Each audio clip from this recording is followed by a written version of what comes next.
चलिए, good evening my dear student. मैं पुष्पन शुक्ला एक बार फिर से शुक्ला एंड खरे कोचिंग से आपको एक अच्छी बात बताने के लिए आज एक वीडियो बना रहे हैं, जिसका हाल ही में आपने बड़ा एक चर्चित मुद्दा सुना होगा, जिसका नाम है वन नेशन वन इलेक्शन। यदि है क्या ये सबसे बड़ी बात करें, क्योंकि सभी व्यक्तियों को इसके फायदे और नुकसान जानने का अधिकार होगा। फायदे बहुत ज़्यादा हैं, नुकसान नाम मात्र के हैं। कुछ चीज़ें डाउट थोड़ी सी क्लियर हो जाए तो फायदे ही फायदे हैं।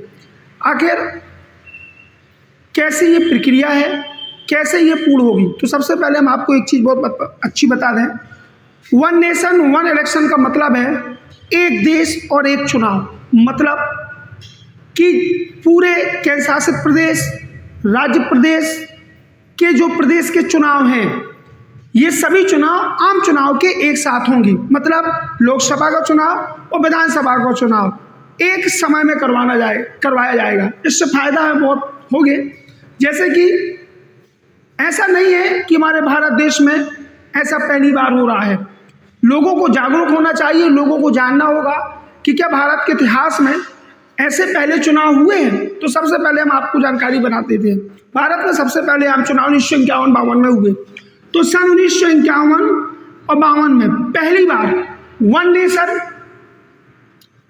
नेशन और वन इलेक्शन के चुनाव हुए हैं। 1952 में दूसरी बार हुए, 1957 में फिर हुए, 1962 में और फिर हुए 1967 में। सोचिए, बहुत बड़ी बात आपको बता रहे हैं कि ये इतना बड़ा मुद्दा नहीं है जितना बड़ा अपन बना रहे हैं, क्योंकि ऐसा भी पहले भी हमारे देश में हो चुका है कि लोकसभा और विधानसभा के चुनाव एक साथ हुए हैं 1952 में, 57 और 62 में और 67 में। लेकिन पहली बार चौथी लोकसभा समय से पहले भंग हो गई थी, जिसके कारण एक आम चुनाव 1971 में कराने पड़ी। तो ये पहली बार 1969 में बाधित हुआ, क्योंकि वहाँ केरल की विधानसभा भी जल्दी भंग हो गई थी। केरल में उस समय 2 बार राष्ट्रपति शासन लगाया गया। उसके बाद दोबारा चुनाव हुए 1967 में हुए। तो ऐसा नहीं कह सकते हम कि ये पहली बार हो रहा है। हाँ, लेकिन फिर से इसकी बात 1983 में सबसे पहले की गई थी कि वन नेशन और वन इलेक्शन का प्रावधान हो सकता है। इसकी सबसे पहली बात 1983 में हुई और 1999 में विधि विभाग ने भी अपनी अनुशंसा दी थी। और एक बार फिर हमारे तत्कालीन यशस्वी प्रधानमंत्री श्री नरेंद्र मोदी जी ने एक बार फिर देश में वन नेशन और वन इलेक्शन की मांग को बताया। अब मैटर ये है कि क्या ये भारत के लिए, विश्व में ये ऐसा कहीं नहीं होता? तो होता है। सबसे पहले हम आपको जानकारी दे दें, ब्राजील, फिलीपींस, कोलंबिया, कुछ ऐसे देश हैं जहां पर राष्ट्रपति का चुनाव प्रदेश स्तर पर एक साथ संपन्न करवाए जाते हैं। और उनमें से दक्षिण अफ्रीका और स्वीडन ऐसे देश हैं जहां पर आम चुनाव और लोकसभा चुनाव और विधानसभा चुनाव एक साथ कराए जाते हैं। आम चुनाव मतलब लोकसभा चुनाव और प्रांतीय चुनाव मतलब राज्य स्तर के चुनाव। आज भी ऐसे देश दक्षिण अफ्रीका, स्वीडन है जहां पर वन नेशन और वन इलेक्शन का नियम लागू होता है। तो हम भी ऐसा कर सकते हैं। इसके लिए श्री नरेंद्र मोदी जी ने हमारे भूतपूर्व राष्ट्रपति रामनाथ कोविंद की अध्यक्षता में एक 7 सदस्यीय समिति का गठन किया था, जिसमें अधीर रंजन चौधरी जी भी थे, जिन्होंने इसका सदस्य बनने से इनकार कर दिया था। अब रीजन जो कुछ भी हो, लेकिन इनकार कर दिया था। फिर भी 7+1 इसमें सदस्य थे, जिसकी अध्यक्षता श्री रामनाथ कोविंद जी कर रही है। तो पहली इंपॉर्टेंट बात है कि ऐसा संभव है, क्योंकि विश्व के अन्य देशों में ऐसा संभव हुआ है, तो भारत में भी वन नेशन और वन इलेक्शन की प्रक्रिया लागू हो सकती है। इसके लिए संविधान में कुछ प्रावधान करना होगा। जैसे सबसे पहले हमें अनुच्छेद 83 में संशोधन करना होगा, 85 में संशोधन करना होगा 172 में संशोधन करना होगा, 174 में संशोधन करना होगा, यहाँ तक कि आर्टिकल 356 में भी संशोधन करना होगा। क्योंकि हमारे संविधान में कई जगह लिखा है लोकसभा और विधानसभा का कार्यकाल 5 वर्ष के लिए होता है। तो कुछ इसमें की चीजें ऐसी क्लियर कर सकते हैं कि अगर मान लीजिए कोई चुनाव संपन्न हुआ और कर्नाटक जैसी स्थिति हो गई कि जल्दी ही सरकार गिर गई और बहुमत पर किसी को नहीं मिल रहा, तो उस कंडीशन में क्या होगा? क्या चुनाव फिर से होंगे कि लगातार राष्ट्रपति शासन लगाया जाएगा? हमारे प्रश्नों को गौर से सुनना कि यदि सरकार बनी, सरकार को बहुमत विधानसभा में मिला, लेकिन 5 से 7 दिन के अंदर सरकार अल्पमत के कारण गिर गई और किसी भी पार्टी को बहुमत नहीं मिल पा रहा है, तो उस कंडीशन में क्या वो राष्ट्रपति शासन 5 वर्ष तक लगेगा? क्या राष्ट्रपति शासन को बढ़ा करके लगाया जाएगा या फिर चुनाव दोबारा कराया जाएगा? कुछ ऐसे मुद्दे हैं जिनके लिए सरकार हमारे डाउट को क्लियर कर देगी, तो ये प्रक्रिया बहुत अच्छी होगी। दूसरी चीज, सबसे बड़ी बात कि इससे फायदा क्या होगा? इससे फायदा होगा कि आम लोगों का और सरकार का जो आर्थिक रूप से मजबूती मिलेगी, क्योंकि पैसा भी क्या होगा? कम खर्च होगा। जब एक साथ चुनाव होंगे तो पैसे भी कम होंगे। इंडिया टुडे की रिपोर्ट के अनुसार 2019 में लोकसभा के चुनाव में लगभग 60,000 करोड़ रुपए खर्च हुए।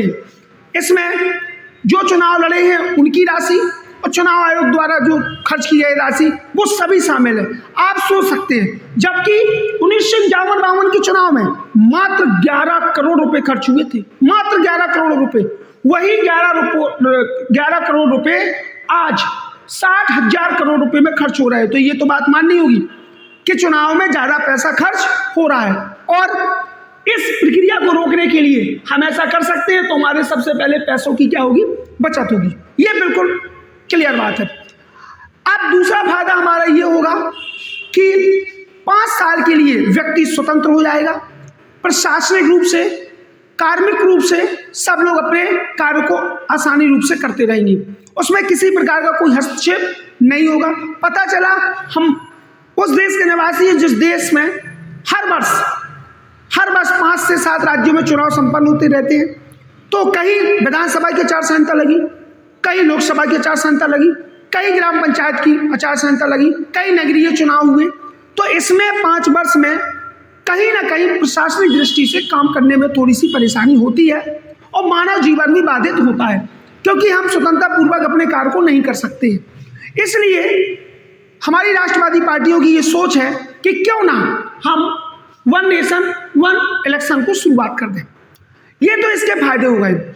इसमें कुछ कमियां हैं, जैसे कि हमने आपको पहले बताई कि हमें ये बात क्लियर कर देनी चाहिए कि यदि सरकार अल्पमत के कारण या किसी अन्य कारण सरकार गिर जाती है और किसी पार्टी को स्पष्ट बहुमत नहीं मिलता है, तो उस परिस्थिति में क्या चुनाव दोबारा होंगे कि आम चुनाव तक का हमें इंतजार करना होगा?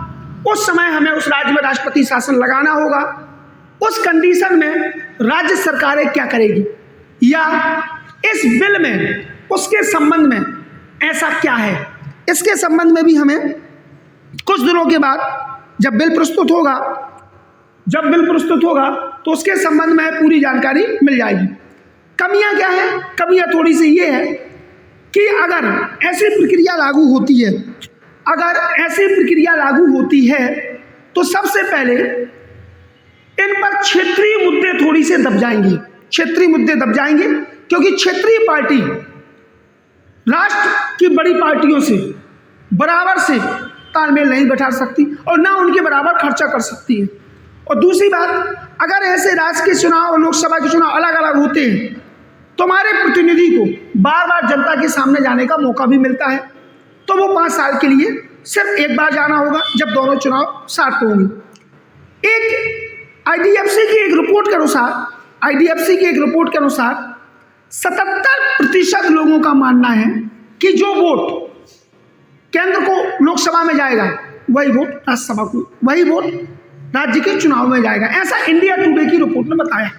तो एक कमी ये देखने को मिलती है हमें। एक कमी मिलती है कि अगर सरकार गिर जाए तो उस कंडीशन में क्या होगा।